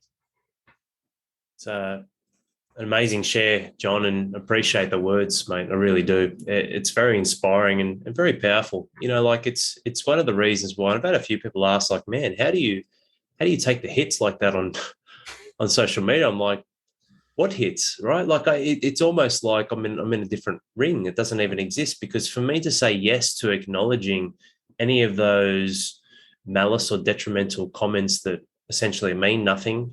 One, I can't take it personally because I don't know who I am or our program and have nothing to do with this. But two, for me to say yes, that would mean that I would have to say and acknowledge that as being the truth would immediately mean, oh yeah, this guy's right. Let's shut it all down. It would mean I'd be saying no to everything you just shared then, the tribe, the comments. It's incredibly inspirational. So anytime when those comments pop up, it's simply a case of, yeah, that's cool, man. That might be his worldview and his viewpoint or opinion, which is one cast through assumptions because he obviously doesn't know the facts. But two, why would I take any of that on board when I see what we have on the inside with what you've just shared, JK? And it's like, man, it is literally changing lives in a ripple effect where it's like another father saved is another family, another father winning, another father thriving is another family saved, right? And you look at it that way, and it's not about being a savior. I certainly don't look at myself that way. I'm very open with my position on things, but this isn't the Al show. This isn't about Alex Ranieri. I'm simply someone who's one of the tribesmen who my skill set is channeling and connecting and modeling and leading through example, just like all of us, mate. It's a group of leaders, and it is very powerful. Actually, when you mentioned Amesbury, I had a quick look here, and here we are. The Thursday, obviously those listening to the podcast won't see me looking down, got my phone here. The Thursday, the 19th of May, 4:36 a.m., Troy Quinlan rise to win, Matt Bennett rise to win, Michael Bunt rise to win, Glenn Mason rise to win, Shane Anstis, Ben Henry, Mike Killington, there he is. We'll get him on. And then Shane's sharing his supplements. Here he is, 5:57 a.m. Took you 2 minutes, JK. How far away is the phone from your bed, mate? 5:57 a.m., rise to win. And there's Troy doing a picture. You scroll through, like, it's just, the podcast will go for 2 hours if I scroll through this. But I think this is the comment from Ames. Correct me if I'm wrong. A diet is not only what you eat, it is what you watch, what you listen to, what you read, and the people you hang around with. Be mindful of the things you put into your body, emotionally, spiritually, mentally, and physically. It all matters. Yeah, amen. Like, mate, yes. So, and then there's guys training in the morning, the sun rising. There's Ames doing the shaka symbol. Yeah. You know what? The 5 years I spent as a primary school teacher, Al, I learned this, and I know your wife's a primary school teacher too, so she'd connect with this, but students don't care how much you know until they know how much you care. The same can be applied to fathers and their children. Children don't care how much you as a dad know until you show them as a dad that you care for them. But Dave Lee shared something on the Friday Night Lights about, and this probably links to the people that might listen to your podcast and have some sort of narky thoughts about it, or the comments that come in on your ads as well. And like, he said, your first mistake is caring what they think until you think that they care. So you've got to understand people's motivation and their heart. And often, whatever they're writing, it's just a mirror. They're just holding up a projection of the things that they talk to themselves. One of the greatest cut throughs I had in the first 4 weeks with you is that whole, and I'm going to go 2-1 on you here, is that shit talking yourself. You've got to like yourself, because you're the only person that spends 24 hours a day, 7 days a week with you.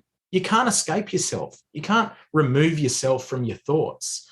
And I'm constantly thinking and chatting to myself. I'm like, if those conversations that I have with myself aren't positive, if I'm talking myself down or tall popping myself, then I'm failing, I'm losing. So I'm not just there talking about the things that I'm great at, but I acknowledge the things that I need to do better at. But I don't just leave them at intentions. You move them to actions. My dad used to say, I'm a very thoughtful person. I think about doing this and I think about doing that, but that's where it finishes, at a thought. And so if you're thinking about things but not taking action, then you're just thoughtful. That you're full of thoughts. But we want to be more than that. We want to be action people, people that are left an impression on others because of the actions that they took. And the actions we're taking as a tribe, second to none. There's men that are doing great things for themselves, for their families, and for their businesses. And if that's where your head's at, you're going to get a whole lot of time back when you learn how to manage yourself so that you can be the best for your family, yourself, and your service. Yeah, well said, man. I had this chat with Corinne last night, actually, because she's, she took extended paternity She's still leave. talking to you after the podcast. Yeah, well, she's asking me which blade does she want me to receive next, which is just a weapon of choice. The bandaging should come off tomorrow. But no, she loved it, mate. It was a great. We got a lot of great feedback on that as well, obviously. But it's I think it got to a point where I said, "Look, Corinne, you take the reins. You can do that. I've done 200 episodes, and they're not 5-minute sound grabs. Like, I'm done. You can take over from now, and you can run the podcast." To which she laughed and then sort of looked at me. I was like, No, you're not. Sorry, as much as I loved having you on for episode 200, I do enjoy doing this. But we had a chat last night and she took extended maternity leave for the little man because he is our last. I mean, if you've listened to enough episodes, I'm sure I've said it a few times that the snip has happened, unless through some miracle, but yeah, we'll see. But yes, we are officially done with the volume of children that we have. So she's looking to return back to work after we said, well, if it's the last one, take some extended maternity leave, and looking at she's a little bit nervous going back to work and whatnot. And this is where I said exactly what you said then, JK, about the bad talking yourself. So here's the thing. It's actually 2-0, mate, because at the start of the episode, that intro I can cut. I can edit that out. And I said that as a joke.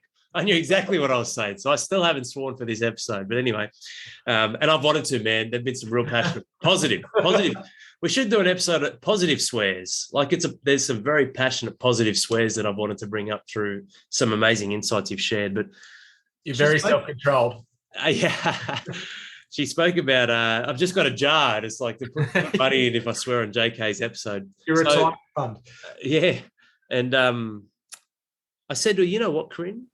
You're actually so much more alone than you think. But this is a good thing. You need to be okay with your own company. It's why creating space, so taking time out, going for walks, training, investing in yourself. When you're journaling, what are you doing, JK? You're writing to yourself, for yourself. It might include others or it might positively benefit other people. But I said to her, when you can rack up lots of runs on the board, and it's not, I'm not, again, this isn't a negative thing saying, you're born alone, you die alone. Like, I'm with my children every single day, or I'm with you right now, or with the tribe, or with our coaches or employees. Like, you need to understand that there's a lot of downtime in between that. Even if I'm doing something like after this podcast, processing it, I'm on my own. So what is the voice that's going on inside? What are the stories? Well, the story is this has been a insert swear word, amazing podcast episode that's gone for not far off 2 hours and personally one of my favorites. But this is the voice that you need to nurture.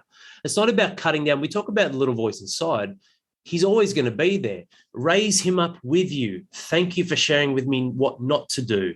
Thank you for sharing a different perspective that I, at a deeper or a higher level, choose not to accept or absorb. You've shown me the polarity or the duality, whatever law or universal energy or language you want to call it.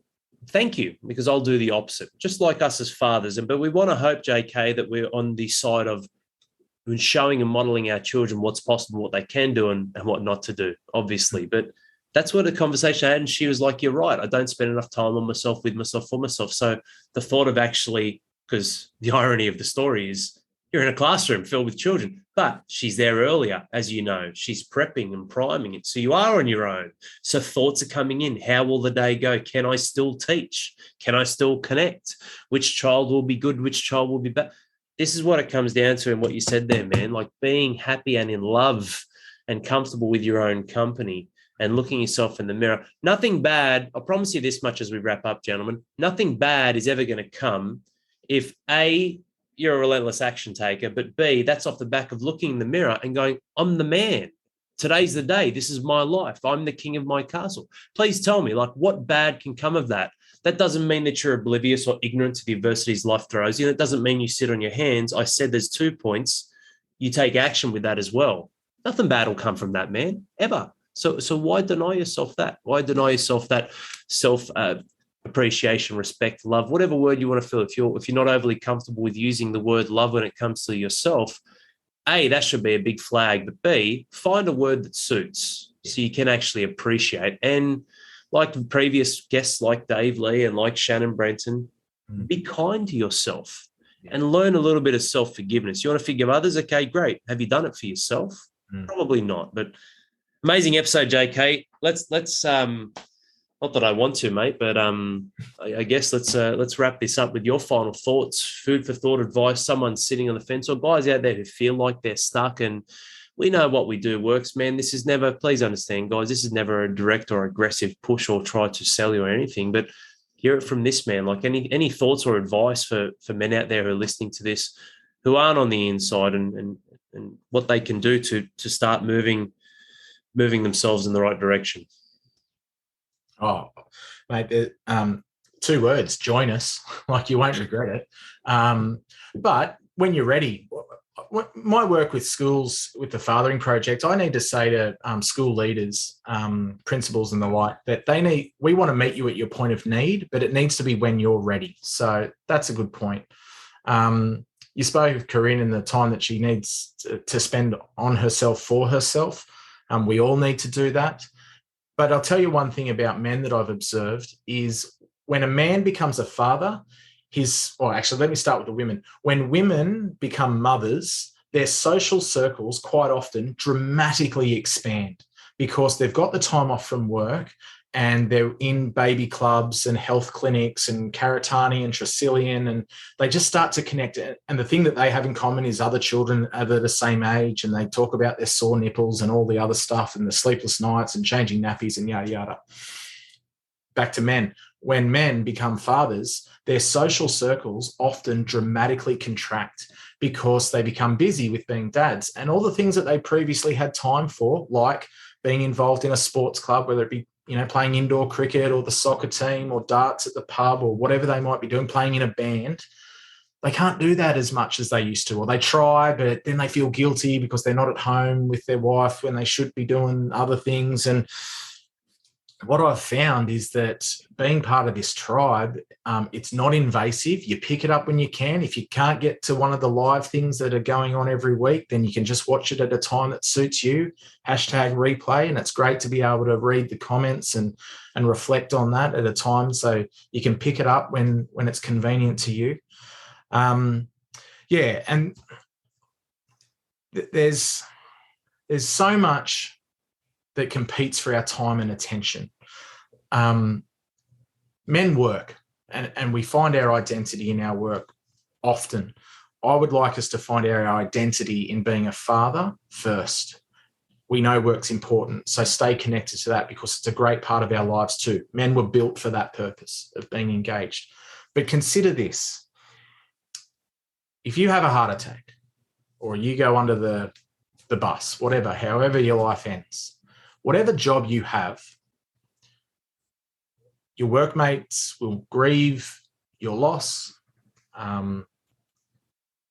But after the funeral, maybe a week or 2, your job position will be advertised on Seek. And then HR will recruit and they will advertise your role and they will interview candidates and they will shortlist, and then they'll get down to final selections, and then they'll make a job offer. And in your job, whatever it is, whether you're like Ruben and underground mining, or whether you're on a farm, or whatever you do, whatever your job is, you can be replaced pretty easily. But in your home, as a husband and a father, your job cannot be advertised on Seek.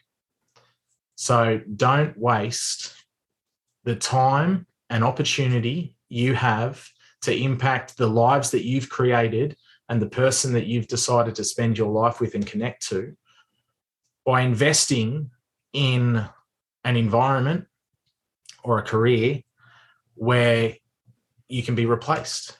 Make yourself irreplaceable to your family, and strive to do that each day, because that is the greatest legacy that you'll leave. And that's really what I think all of us are trying to do in life, is when we're not here, have we left the world a better place than we found it. I think the best way we can do that is through the people that we leave behind. Our legacy is our children, and the way that they can then move through their life with the confidence knowing that Dad cared for me, Dad loved me, Dad valued and appreciated me. He wanted to spend time with me. Can you imagine dying and your kids not noticing? Oh, well, that means I don't get to see him. Oh, well, actually, when did I see him? He was always gone before I got up, or, he was always home after we'd had dinner as a family. So do I miss Dad now that he's not here? I'd hate for that to be anyone's circumstance and situation. There's no judgment in that, Al. We don't want fathers to feel guilty about the time that they have to spend at work. When I was a primary school teacher, I had a class, 28 students, 14 of them had family situations where they didn't have their biological father as part of their life or in their home. That's not uncommon. But it was pointed out to me that I spend more time with that child than their own father does, because I'm with them Monday to Friday, 9 till 3, 30 hours a week. And some dads don't get to see their kids for 30 hours a week. So if you can, do it. And if you can't, then whatever time you do get, it is so incredibly precious. So use it well. Incredible way to finish, JK. Thank you, man. It's well done. Yeah. I hope this has served you guys well listening to this. And if there's one thing I've learned, mate, it is piggybacking off what you said then, the pathway to achieving that time and quality with your children and everything above that JK just shared is your environment. Nothing will influence you, your life, your belief systems, anything more than your environment in your head, your environment in your heart, those around you, and those who are in your corner who want you to win. And two things happen when you're immersed in the right environment. You get out of your own way, but you're not here just to go, all right, I'm out of my own way, now where? You get the opportunity to get out of your own way, but you also get shown the way. You cannot discredit the importance of that second one. But it is equally as important as the first. You're right. You need to be ready. You need to take that step. Really appreciate your time and thank you again for the shares and the wisdom. And we hope you guys got a lot of value out of it too. You're welcome. And that's a wrap. I hope you enjoyed this episode and got some golden nuggets with possibly one or two aha moments as well. If you truly loved and enjoyed what you listened to, then I want to invite you to share this episode with someone who you know needs to hear this.